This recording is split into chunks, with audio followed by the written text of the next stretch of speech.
यज्ञोपवीत संस्कार समय पर नहीं हुआ, अवस्था निकल गई, तो ऐसी परिस्थिति में, अथवा विवाह के समय पर यज्ञोपवीत हुआ, तो ऐसी परिस्थिति में क्या यज्ञोपवीत संस्कार माना जाएगा? ये ब्रात्य दोष क्या है, ब्रात्य दोष की निवृत्ति कैसे होगी? तो ऐसा कोई प्रश्न किया है, तो यद्यपि हजारों में लाखों में किसी किसी के मन में ऐसा भाव आता है कि ब्रात्य दोष क्या है, ब्रात्य दोष की निवृत्ति कैसे हो, क्या वो गायत्री जप का अधिकारी होगा?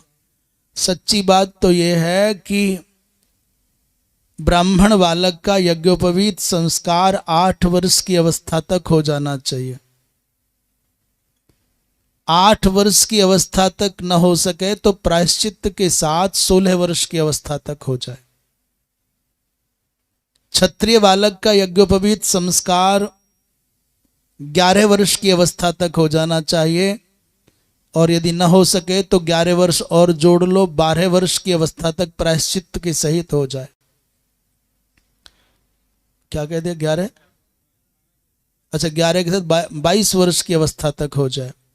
और वैश्य बालक का यज्ञोपवीत संस्कार 12 वर्ष की अवस्था तक हो जाना चाहिए, नहीं हो तो 12 वर्ष और जोड़ लें तो 24 वर्ष तक प्रायश्चित पूर्वक हो जाए। पर मान लीजिए ब्राह्मण बालक का 16 वर्ष निकल गया, क्षत्रिय बालक का 22 वर्ष निकल गया, वैश्य बालक का 24 वर्ष निकल गया, अब तो ब्रात्य हो गए। अब यज्ञोपवीत कराने न कराने का कोई अर्थ बचता नहीं, अभी ब्रात्य हो गए।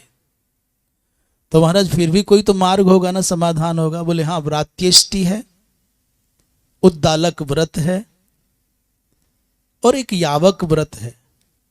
यावक व्रत, उद्दालक व्रत अथवा व्रात्यष्टि, इस प्रकार प्रायश्चित संपन्न कर लिए जाएं, अथवा जो उस समय उपस्थित आचार्य गण हो युगानुरूप व्यवस्था दें।